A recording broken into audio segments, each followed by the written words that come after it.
man atakum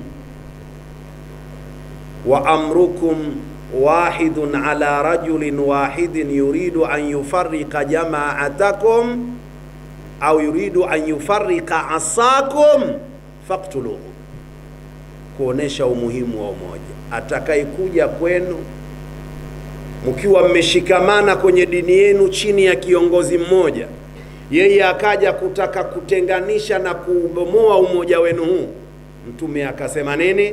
Faqtuluhu. Tukienda katika sheria ndio nini? Mimbabi saddi dharai,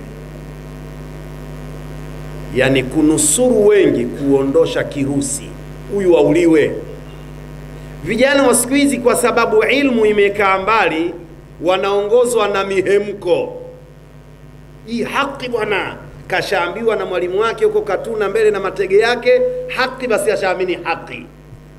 Lakini haki kwa mazingira yapi?